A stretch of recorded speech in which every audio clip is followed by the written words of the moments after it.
All right, what's going on, guys? My name is Loxley, and today I'm going to be talking about how I shot this fashion video.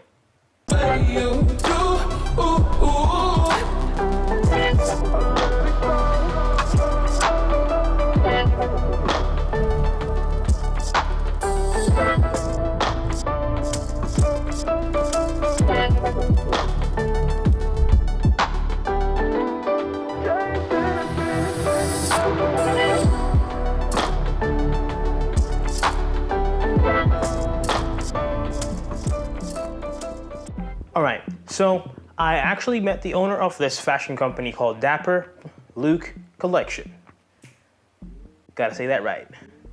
But anyways, Dapper Luq Collection, they actually host a networking event, and that's where I met the owner and we decided to work together on this project. This project ended up being actually a very simple and very impromptu project, because normally when I go through the process of coming up with and conceptualizing a project for a client, I would normally start off by figuring out what the goals are for this client and what this video is going to solve, like what problem is this video going to solve. And that's my approach when it comes to creating videos for businesses, commercials to be exact. Now, on the day of the shoot, I was actually working with a photographer, and I'll put a link to his information right above here so you guys can see that. He was doing photography while I was doing the video section. So at each of the different spots for the day, we filmed in generally the same area, but he would do his photography thing first because he was using flash. For high-end fashion photography, I've noticed that people tend to use flashes a lot. But anyways, so he was doing his thing. And then after they were done before the models did a wardrobe change, I would start to do my video stuff. So I would take them for probably 30 minutes to an hour to do my quick little shoot. So everything was just a little bit impromptu, and I would say a little bit rushed for my liking, because I like to storyboard and come up with a shot list. For the day, I only had like 3 simple shot list ideas planned out for the day of the shoot. And everything else was a little bit just going with the flow. That's basically what allowed me to come up with the video that I came up with. Now, obviously, there were some mistakes in there, and so I varied the style of the video in a way that would accommodate for the mistakes that I made on the day of the shoot. So one of the big mistakes that I want to point out here is that one of the shots that were sort of a medium close-up, I did not expose the video properly, well, I would like to preface and point out that the time of day that we were shooting isn't necessarily the time of day I would have chose to shoot at, because it was 11 o'clock in the afternoon, or in the noon. It was at noon. So the light was very, very harsh, and it created very harsh shadows on the models' faces, harsh shadows on the clothes and everything. And I'm not necessarily a fan of that. Obviously, I really like to soften things up. At the time, I should have used the Pro Mist filter, because I could have gotten the highlights to be a little bit soft, but I didn't.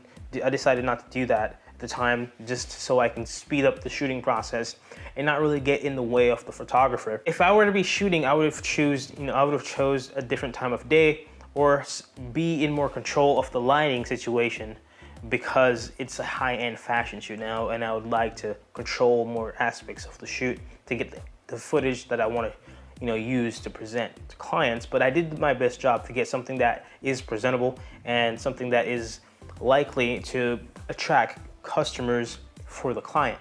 So for the entire shoot, I basically left my camera on my gimbal so that I can move around very quickly and get still nice and stable shots. If I were to redo this shoot, I would probably just keep the camera handheld and do everything handheld. So I would have been able to get more varying shots of different angles and different coverage, so I could have made a more elaborate edit. But for this, I just kept it very nice and simple and smooth. And with the footage I captured, I came up with the idea of making the video a more rustic, vintage, and chill vibe, because that's the kind of vibe I got from the brand when I looked at their social media feed, because we never really went over what their goals are with the videos and how they would want to actually make a creative that would convert customers or tell their story about the brand. I just looked at their Instagram feed and kind of came up with my own vision and my own idea of what that brand would be like if they were to make a video. So that's pretty much the rundown of how this project came about. It was pretty simple, pretty basic. And that's it. So on the day of the shoot, there's a few things that I had in mind that I really wanted to do while we were there. So, all right, so there's 3 main things that I wanted to shoot that day. There's 3 main things that I had on my shot list. Okay, so that was 1, having all the models walk together in a straight line down basically what it would be our pretend catwalk, because we were at a park, a public park.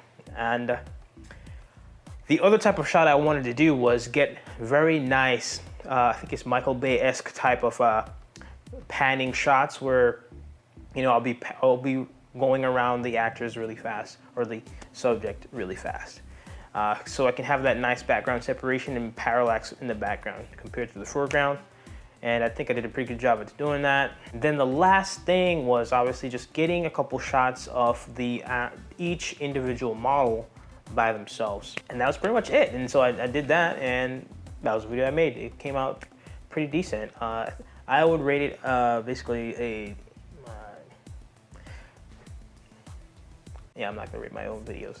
That wraps up my kind of breakdown or overview of the project that I worked on this past weekend. I actually just shot another fashion-esque video, but it was the same kind of format where it wasn't 100% planned out, so I'm not really a big fan of it. I'll probably just post it on my Instagram and that's it, but I'll be working on an H&M spec project pretty soon with the same actor that I shot this week with. So maybe I'll show a little bit of a clip of what I was working on here.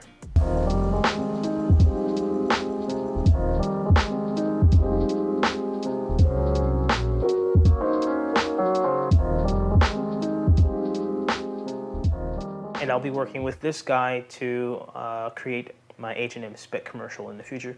So I'm looking forward to that. If you guys like my video, please hit the subscribe button, hit the bell so you can be notified when I post a video. I'll probably be making tutorials in the future on how I end up editing my videos so smoothly when it comes to using transitions, because I do like using transitions, but I use them very sparingly. I'll see you guys in the next one.